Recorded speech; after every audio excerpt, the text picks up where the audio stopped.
Welcome back mga kababayan dito sa aking YouTube channel. Ngayon ay tanghali at tanghalian namin ngayon dito sa South Korea. At bago tayo magpatuloy sa video ko ngayon ay shoutout muna sa isa nating kababayan, si Jeffrox TV. Present Lods, sabing palad palagi sa massive selection ni walang man lang job matching count sa EPS account. Palit ng palit talaga ang chance Lods. Siguro pa hindi para sa akin na Korea, pa shoutout na lang Lods next video. Salamat Lods.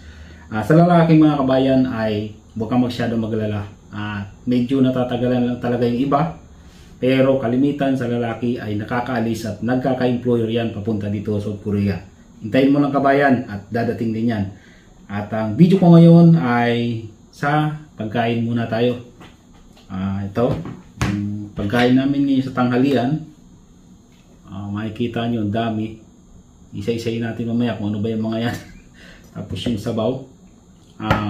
Doon sa mga hindi pa nakakaalam ay Monday to Friday ang pagkain namin dito. Ang libre namin pagkain Monday to Friday ay tanghalian lang sa kahapunan. Sa almusal ay kami na yung gumagawa kung ano yung almusal namin. At ito yung tanghalian namin ngayon. Medyo na parami yung kuha ko. Sa umaga, ang inaalmusal ko lang talaga mga kabayan, kalimitan ay nilagang itlog, isang piraso, saka isang saging. Kaya hindi ako nawawala ng saging. Ngayon, lagi akong bumibili sa market ng saging. At alam nyo na, nagkakaedad tayo, syempre kailangan natin magkontrol na sa pagkain. Pero ngayon, ay parang naparami yung kuha ko. At bihira lang talagang mangyari mga kabayan dito sa kantin namin na ang pagkain ay walang sili. Itong mga kabayan, lahat yan ay walang sili. Bihira lang mangyari mga kabayan. Laging sabaw may sili, kanin may sili, ulam may sili, dessert may sili, halos lahat may sili. Kaya kung may iniinda kayong almo ay mahirap. Kailangan talagang piliin yung pagkain pagdating nyo dito sa South Korea. Pasintabi sa mga kumakain. At ito, iisa-isayin natin itong ano ba itong mga pagkain na to. Ang dami kasi, naparami yung kuha ko. At ito, kita ko sa inyo. Ayan. Itong sabaw na itong mga kabayan ay parang giniling siya na yung patatas. Tapos may isang piraso ng pritong patatas nilagay dyan. Tapos ito tinapay. Ayan, tinapay yan. Tapos may pritong patatas din. Tapos ito ay fish fillet. May mayonnaise. Tapos may kamatis. Tapos may lettuce. Ayan, makikita nyo lettuce. Tapos ito ay parang macaroni salad na mga bayan parang macaroni salad na hinaluan ng carrots saka mais. Yan. Ito yung fish fillet. Naparami yung kuha ko ng kanin. Ayan mga kabayan, ang sample ng libreng pagkain namin dito sa South Korea. Yan. At inulit ko ay hindi pare-pareho mga kabayan ang tungkol sa pagkain dito sa South Korea, kasi yung iba ay Monday to Friday lahat libre ang pagkain, simula umaga, tanghalian, hapunan. Nagkakaiba-iba talaga, hindi pare-pareho. At ayun, kain tayo mga kabayan.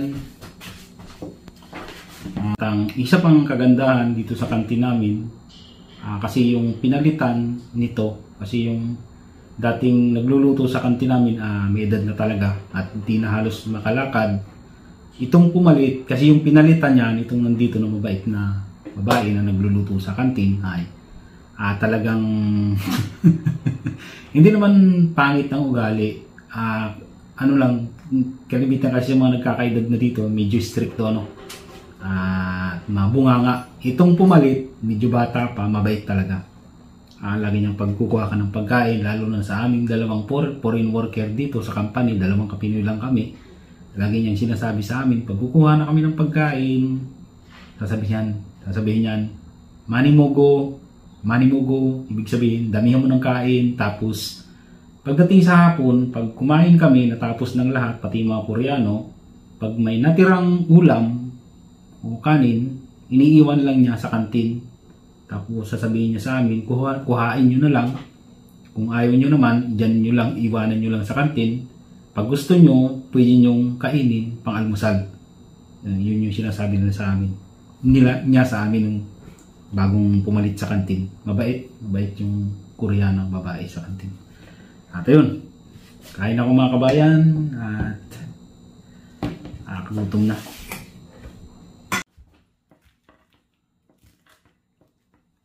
Mukhang hindi ko maubos ito ngayon mga kabayan. Baka may matira pa dito.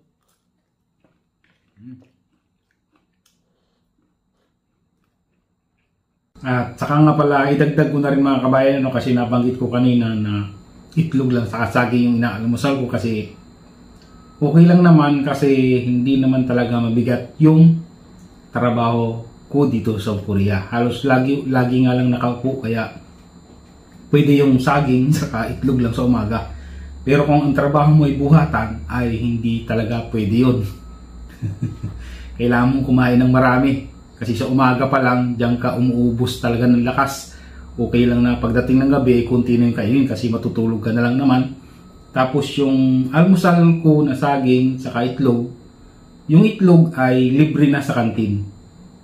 Pinapayagan kami kumuha ng itlog sa kantin, yun ay libre na. Kaya halos parang yung almusal ko ay parang libre na din pagdating sa umaga. Yung nga lang saging, yung binibili ko sa market. Ito naman ang hapunan namin ngayon mga kabayan. Yan, parang Pinoy style lang din. Yung ramyun na nilagyan ng itlog. Tapos ito, nakalimutan ko tuloy tawag dito.